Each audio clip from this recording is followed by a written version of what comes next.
Okay, so it's time to adjust valves, and obviously you know how to do that, so I'm not going to show you, but just so you can see, I'm using a digital dial gauge here and a little Stomsky tool.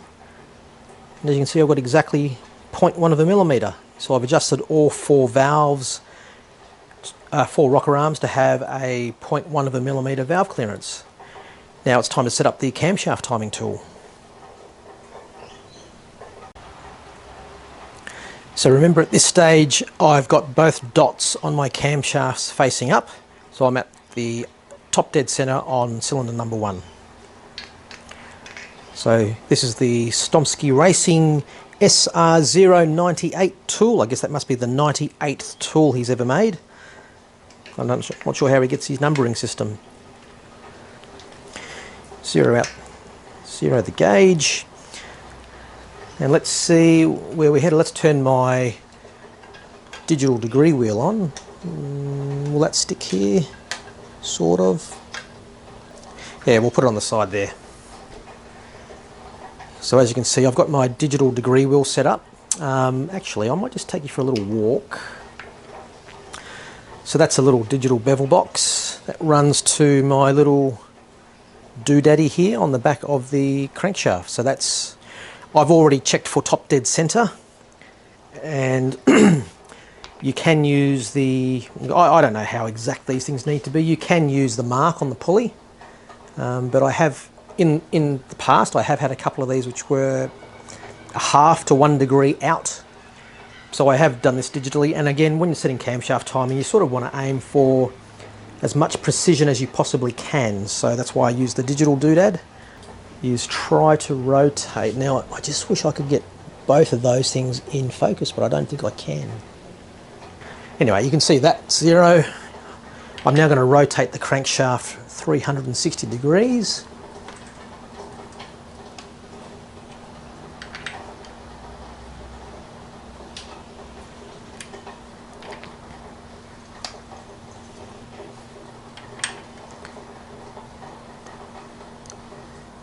I don't think I'm going to be too... Oh yeah, I'm going to be way off. Okay, so as you can see on that, I'm at 0 degrees, and that's only showing 0.4. And I'm aiming for around 1.4 to 1.5 lift. So, and I'll also show you the crankshaft pulley's actually... In this case, it's pretty accurate. If you look at that, it's actually fairly accurate. So now we need to get another tool. Okay, so the way to do this is you want to rotate the engine. Oop, there's an aeroplane coming overhead.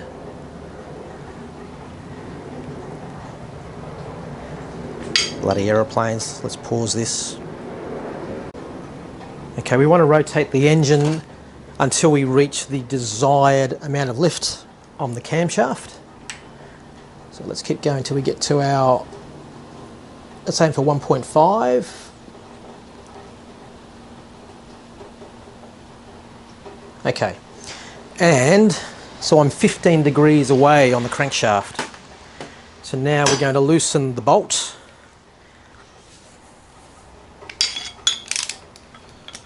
I'm going to use my little holding tool for the sprocket, and the bolt's not in there overly tight at the moment because I knew it was going to be coming out.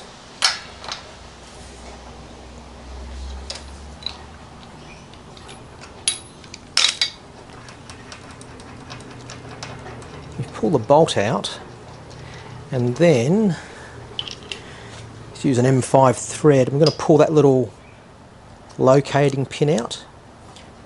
Look at that, there's no pressure on that.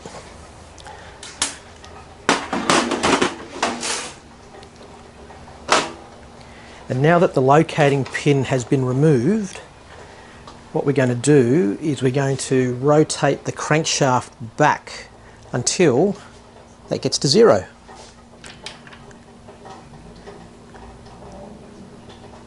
I'm going to go a little bit before 0. And then I'm going to go clockwise again and work my way up to the 0.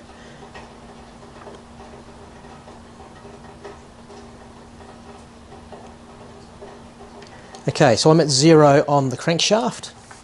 and you'll see that the camshaft has stayed at the 1.5, what says 1.53. So the trick now is to try and find the new hole for where this pin's going to go. And it's going to be somewhere over here. There you go, look at that. Don't know whether you can see that in the video, but the dot is now at the bottom. So the keyway is at the bottom. That doesn't matter. I mean, once you've put your Woodruff keys in, you don't have to worry about it. As long as when you put them both in, you put them both in at the same time. So they're both cams are pointing up or both cams are pointing down. Okay, so now we're going to reinstall our bolt and our washer.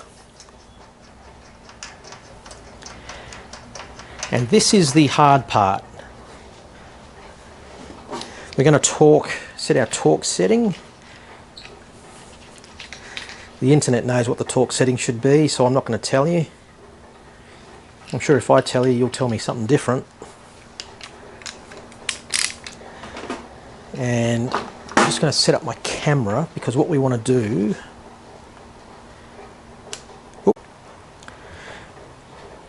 So this is the hard part, because we want to try and tighten the camshaft bolt to spec without moving it. We want to maintain that relationship between the 1.5 and the 0. Now I know it says 1.53, but I guarantee that once I tighten this and I rotate the engine, it's going to be completely off. So let's give it a crack. I'll find where I can put that without hitting the pin. That's in. Notice I had a friend make a bushing for me here so that when my socket goes in, it doesn't yaw to one way or the other. Alright, so I'm just going to take up the slack of the bolt. So you're going to put downward pressure on the tool and upward pressure on the torque wrench.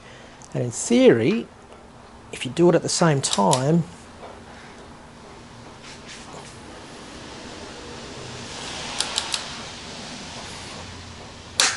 okay. Now, as you can see, nothing moved, which is crazy. The camshaft still says 1.53 and the crankshaft still says 0. So what I'm going to do now is I'm going to rotate the engine 720, because one rotation will get me back to 0. All that. There we go. And now we'll go another 360. And in theory, when that gets to 0 on the crankshaft, we'll see what my number is on the camshaft. See, it's already lifting now.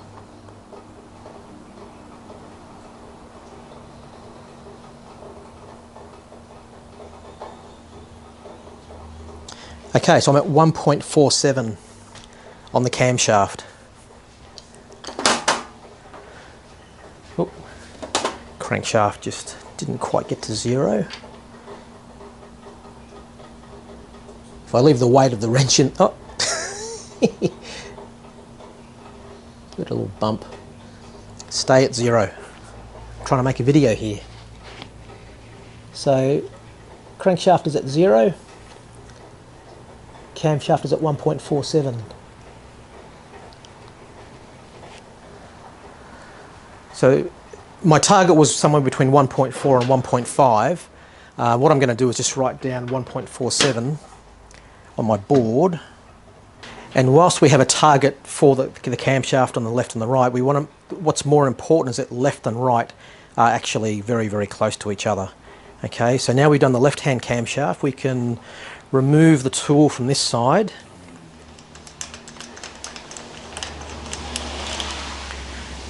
And we can move to the other side.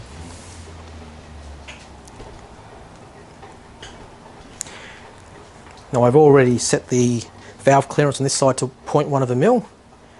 So there's my 0.1 of a mil. So we will install our Stomsky camshaft timing fixture. Get on there. All our digital dial gauge.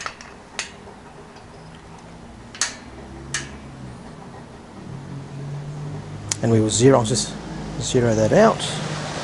Now let's do it all again. I will try and put the crankshaft readout here. So I'm not sure if you can see that, but I think you can. So we're going to go and find, I think we had 1.53, didn't we? So let's go to 360 first and see how far out we are. You can hear that plane coming, but I'm not going to stop because I'm in the middle. This one won't be too far out, I don't think. Oh yeah, fair way out. Okay, so I'm at 0 here, and that's 0.64, so I want to get that to 1.53.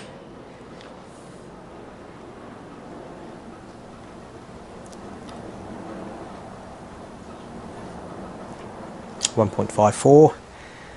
So I'm 10 degrees out. I think before I was 15 degrees out, so I was 5 degrees closer on this side. So same thing, we're going to go and loosen the bolt. So I'm going to locate this fixture, holding tool, get in there, and we're going to just pop that bolt off. Yep. As I said, it wasn't very tight.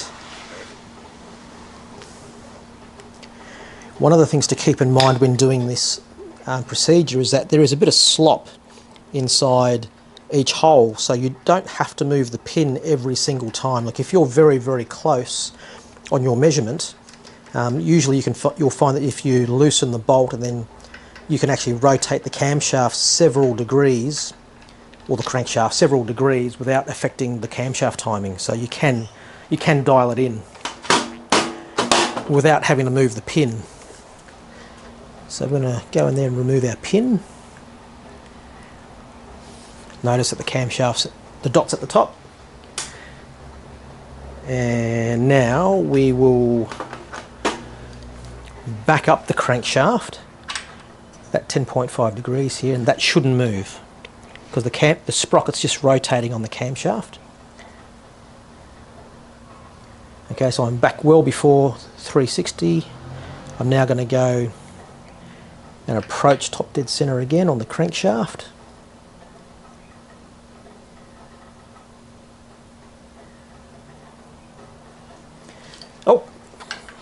Oh, it's very near 0.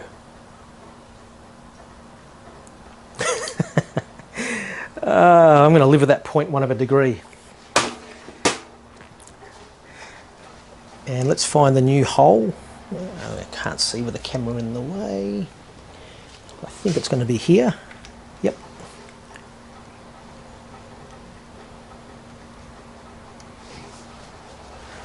Now we'll screw in the washer and the bolt.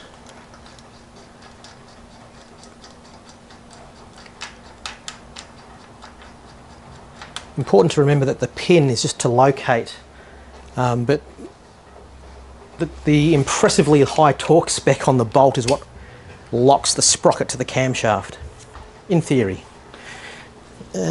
So before we tighten anything, now this is the one I struggle with a little bit, because I sort of,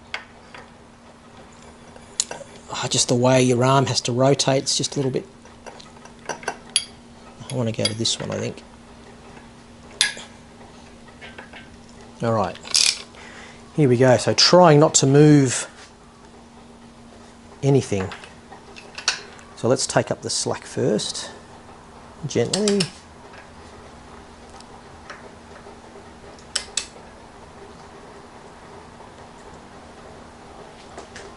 Well, you can see I've just moved the camshaft 0.1 of a degree, 0.1 of a millimetre.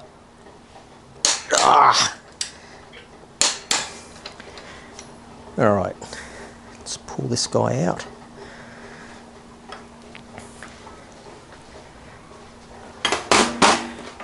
Now, that's reading 359.6, and that's only at 1.48. Not all hope is lost. We might be okay, but let's see. We'll rotate back to 0. Okay, so it's 0. And now we'll go another 360 degrees. Let's see where we end up. 3, 4, 5, 3, 4, 5, 6, 7, 8, 1.46 millimeters. Whoa, that's pretty good. So remember, I wrote down my other number, which is 1.47. Now, because I don't believe anything, I'm going to rotate it again.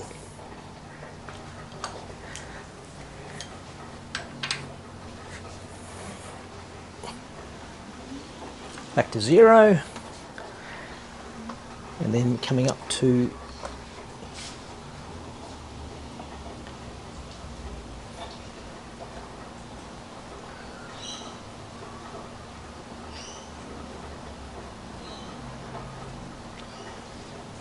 now it says 1.48. So 1.48, so it's moved by 0.02. To be honest, it doesn't matter. But just for interest's sake, let's pull the tool out. Let's go back to the other side and see what it shows.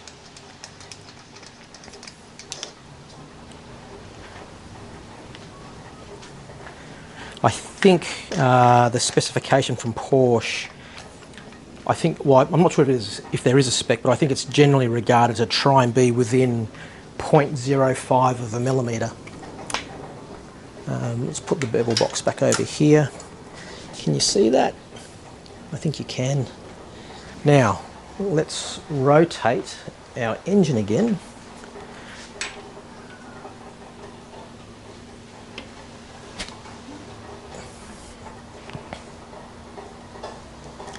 $320.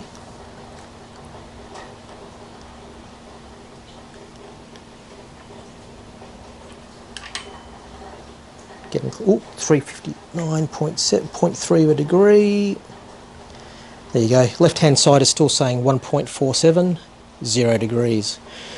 So I've got somewhere between 1.47 on the left, and I've got 1.46 to 1.48 on the right. So that's how you do your camshaft timing, and all in one go.